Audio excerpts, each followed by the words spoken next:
Guys आज हम फिर से आप सभी के लिए लेके आ चुके हैं क्लास 12th फिजिक्स का टॉप 15 लॉन्ग क्वेश्चन। गाइस भौतिक विज्ञान के 15 महत्वपूर्ण विशिष्ट उत्तरीय या फिर दीर्घ उत्तरीय प्रश्न। आज 15 महत्वपूर्ण विशिष्ट उत्तरीय या दीर्घ उत्तरीय प्रश्न का 13वां प्रश्न आपको कराएंगे। इससे पहले आपको 12 प्रश्न करा चुके हैं। अगर आप इन सभी प्रश्नों को नहीं किए हो तो जाकर कर सकते हो। कहाँ मिलेगा? ये सभी प्रश्न आपको इसी वीडियो के नीचे प्लेलिस्ट का लिंक है, वहाँ से आप देख सकते हो।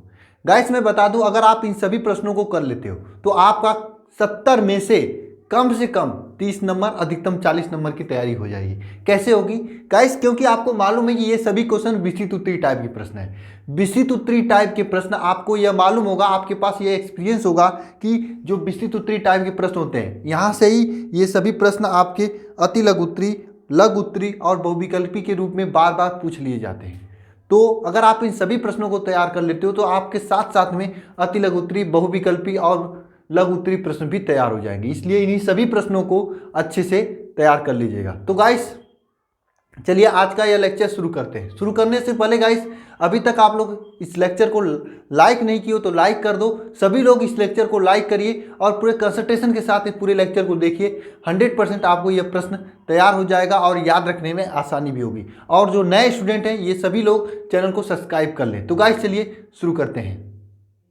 तो गाइस टॉप 15 क्वेश्चन का 13वां प्रश्न है, नाभिकीय संलयन तथा नाभिकीय विखंडन को समझाइए। गाइस यहाँ से काफी प्रश्न बनते हैं। कभी कभी यहाँ से प्रश्न जो होता है लघु उत्तरीय टाइप का बन जाता है। लघु उत्तरीय में क्या होगा, केवल आपसे पूछेगा नाभिकीय संलयन के बारे में समझाइए या फिर नाभिकीय विखंडन के बारे में समझाइए। तो आपका वह प्रश्न लघु उत्तरीय टाइप का प्रश्न होगा। अगर दोनों एक साथ करके पूछ दे या इनके बीच में अंतर पूछ दे तो ये क्या होंगे, आपके दीर्घ उत्तरीय टाइप का प्रश्न होगा। तो आज मैं दोनों को एक साथ बताने वाला हूं। तो ये दीर्घ उत्तरीय टाइप का प्रश्न है। इस चैप्टर से एक और इंपॉर्टेंट क्वेश्चन है, वो नाभिकीय या परमाणु भट्टी वाला। तो वह भी मैं बताऊंगा। द्रव्यमान क्षति और द्रव्यमान क्षति के अलावा पर न्यूक्लियन बंधन ऊर्जा, ये दोनों इंपॉर्टेंट क्वेश्चंस है। ये सभी लघु उत्तरीय टाइप में पूछे जाते हैं। जब आपको लघु उत्तरीय का सीरीज चलाऊंगा तो उसमें मैं बता दूंगा। तो इस तरह से ये पूरी की पूरी चैप्टर आपकी तैयार हो जाएगी। तो गाइस चलिए सबसे पहले हम लोग जानते हैं कि नाभिकीय संलयन क्या होता है। देखिए संलयन एक ऐसा शब्द जो आपको पहले से ही अंदर से फील कराता होगा कि बांधना। इसमें क्या होता है, दो छोटे छोटे नाभिक होते हैं। यह दोनों छोटे छोटे नाभिक मिलकर आपस में एक बड़ा नाभिक बनाते हैं। इस पूरे छोटे छोटे नाभिक को मिलकर एक बड़ा नाभिक बनाने की क्रिया को कहते हैं नाभिकीय संलयन। फिर से समझना क्या होता है, दो छोटे छोटे नाभिक मिलकर एक बड़ा नाभिक बनाते हैं। इस प्रक्रिया को कहते हैं नाभिकीय संलयन। क्या होता है इसमें, नाभिकीय संलयन में दो हल्के नाभिक संयुक्त होकर एक बड़ा और भारी नाभिक बनाते हैं। इस प्रक्रिया को कहते हैं नाभिकीय संलयन। और इस प्रक्रिया में आपको काफ़ी ऊर्जा मिलती है, काफ़ी ऊर्जा प्राप्त होती है। इसका सबसे बड़ा एग्जाम्पल की बात करें तो आपका सूर्य आपके नाभिकीय संलयन का एक सबसे बड़ा एग्जाम्पल है। सूर्य की जो ऊर्जा होती है वह नाभिकीय संलयन के जरिए ही निकलती है। ठीक है गाइस, तो अगर नाभिकीय संलयन का एक अन्य एग्जाम्पल है सूर्य के अलावा, वो मैं नीचे लिखा हूं। और आपको क्या करना है, पूरे रिएक्शन के सहित याद रखना है। आप ये कम लिखोगे चलेगा, लेकिन ये रिएक्शन जो है आपको पूरा लिखना हो जाए। और आइए आपको हम एक इंटरेस्टिंग फैक्ट बताएं नाभिकीय संलयन से संबंधित। फैक्ट क्या है, यहाँ पर आप देख रहे हो कि ये एक नाभिक है और ये है एक नाभिक है। दोनों आपस में जुड़कर एक बड़ा नाभिक बनाए हैं। वैसे तो होना तो ये चाहिए कि इस बड़े वाले नाभिक का द्रव्यमान, इसका द्रव्यमान मतलब यम मतलब मास। ठीक है, इस बड़े वाले नाभिक का द्रव्यमान इन छोटे वाले नाभिकों के द्रव्यमान के यम1 के और इसके यम2 के योग के बराबर होना चाहिए। यानी कि होना क्या चाहिए, यम1 प्लस m2 = m होना चाहिए। क्यों होना चाहिए, क्योंकि आपको मालूम ये बड़ा वाला इन्हीं दोनों से मिलकर बना है। ये बड़ा वाला इन्हीं दोनों से मिलकर बना है, तो ये होना चाहिए m1 + m2 = m। लेकिन ऐसा होता नहीं है। क्यों नहीं होता है, क्या कारण है, इसका कंसेप्ट क्या है? ये सभी चीज़ें बहुत ही इंटरेस्टिंग कंसेप्ट है। ये सभी चीज़ें आपको बताया जाएगा, लेकिन आज बताऊंगा तो ये नाभिकीय संलयन से पीछे हट जाऊंगा मैं। ठीक है, फिर से समझना होता क्या इसमें, ये छोटे वाला नाभिक, ये दोनों छोटे वाले नाभिक का द्रव्यमान बड़े वाले नाभिक के द्रव्यमान के बराबर नहीं होता है, जबकि कम होता है। यानी अगर दोनों छोटे वाले नाभिकों का द्रव्यमान m1 प्लस m2 कर दें तो यह आपका अधिक हो जाएगा m से, यह आपका m से अधिक हो जाएगा।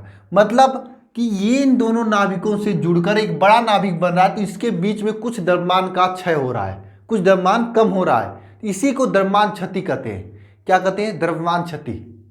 और द्रव्यमान क्षति कभी कभी पूछता भी है, तो छोड़िए वैसे द्रव्यमान क्षति के कंसेप्ट को, मैं आपको लघु उत्तरी या अति लघु उत्तरी पढ़ाऊंगा तो उसमें बता दूंगा। लेकिन यहाँ पर सोच लेना, दो छोटे छोटे नाभिकों को मिलकर एक बड़ा नाभिक बनता है।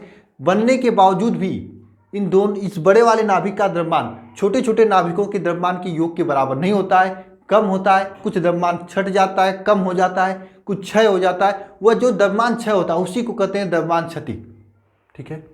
एग्जाम्पल की बात करें तो यहाँ पर एग्जाम्पल बहुत ही अच्छा है। देखिए यह आपका क्या है इसमें कि जब ड्यूटेरियम के दो अणु, यानी ड्यूटेरियम के दो अणु, ये दो होगा, ठीक है, ड्यूटेरियम के दो अणु आपस में संयुक्त होकर ट्राइटिरियम बनाते हैं। क्या बनाते हैं?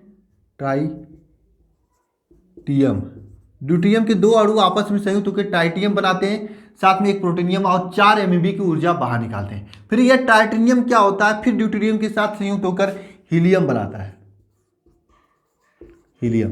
ठीक है, फिर से समझना, ड्यूटेरियम के दो अणु आपस में संयुक्त होकर टाइटेनियम बनाते हैं और यह टाइटेनियम फिर ड्यूटेरियम के साथ संयुक्त होकर हीलियम बनाता है। समझ में आया कि नहीं आपको? ड्यूटेरियम के दो अणु आपस में संयुक्त होकर टाइटेनियम बनाते हैं और यह टाइटेनियम के आपके जो है, यह टाइटेनियम के जो होता है, यह टाइटेनियम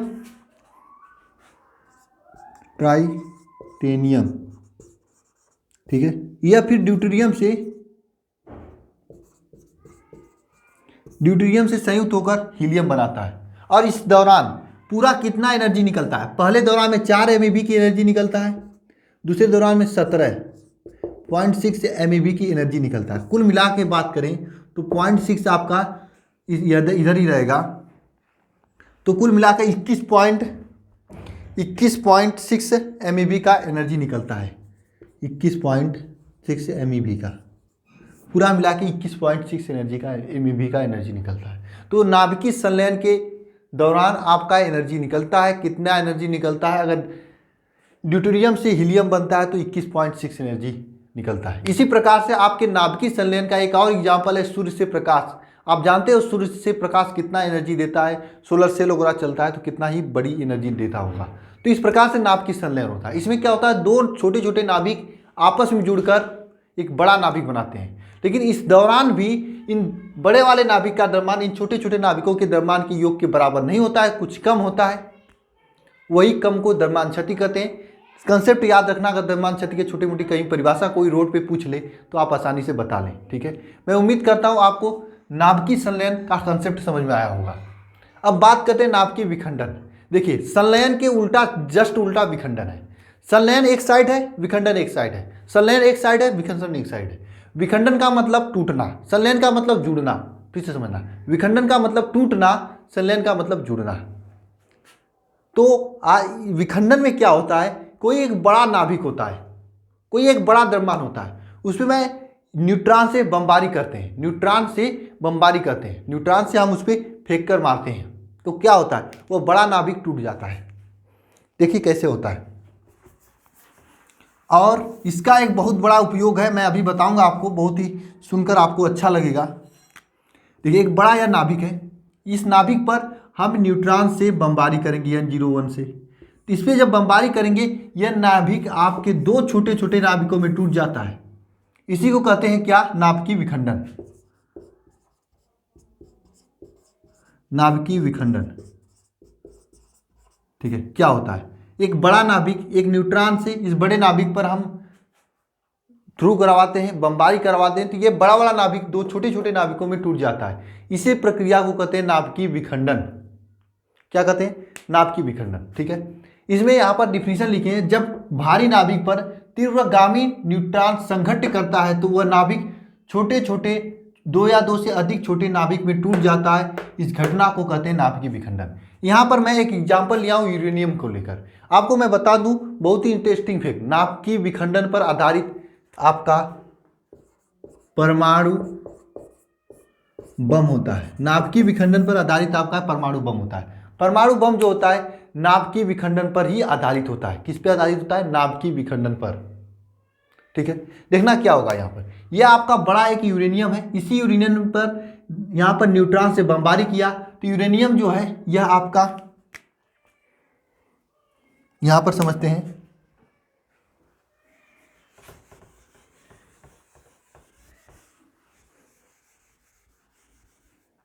यहाँ पर जो यूरेनियम है 92-235 यूरेनियम 235 ये यूरेनियम है। इस पर न्यूट्रॉन से बमबारी किया गया। ठीक है, न्यूट्रॉन से बमबारी किया गया तो यह यूरेनियम आपका टूट गया किसमें 56 Ba144 ये बेरिलियम है। ठीक है, बेरिलियम इसमें टूट गया। Krypton 36, krypton 289। ठीक है, 89। ठीक है, आपका 30N1 और प्लस में एनर्जी बाहर निकल रहा है, प्लस में एनर्जी बाहर निकलता है। तो यूरेनियम की बमबारी जब हम न्यूट्रॉन की बमबारी जब हम ये न्यूट्रॉन की बमबारी जब यूरेनियम पे करते हैं, न्यूट्रॉन की बमबारी जब यूरेनियम पे करते हैं तो यूरेनियम टूट जाता है बेरिलियम, क्रिप्टॉन और न्यूट्रॉन में, और यहाँ पर एनर्जी भी बाहर निकलती है। बहुत भारी मात्रा में एनर्जी यहाँ से बाहर निकलती है। और मैं बता दूं इसी कंसेप्ट पर आधारित परमाणु बम होता है। और परमाणु बम एक बार फूट जाता है तो वहाँ से कैसे कैसे एनर्जी बाहर निकलती है आपको, अगर हिरोशिमा और नागासाकी 9 और 11 अगस्त को जो बम गिराया गया था जापान के 2 शहरों में, वहाँ पर अगर आप उसको देखेंगे तो बहुत बड़ी त्रासदी समझ में आएगी। ठीक है, बहुत ही खतरनाक होता है परमाणु बम। हम बता दें आपको, मकान तक ले बड़े बड़े बिल्डिंग गल जाते हैं, वाष्प बन के उड़ जाते हैं, इतना खतरनाक होता है। ये पूरा कंसेप्ट है नाभिकीय विखंडन पर। और इसमें बता दूं मैं, ये रुकता नहीं है। जैसे मान लीजिए एक नाभिक है, इस पर हम न्यूट्रॉन की बमबारी कर दिया। ठीक है, हमने ये न्यूट्रॉन के बमबारी की वजह से ये आपके 2 में टूट गया। ठीक है, अब ये दोनों आपस में 2 में टूटेंगे, फिर ये दोनों आपस में 2 में टूटेंगे,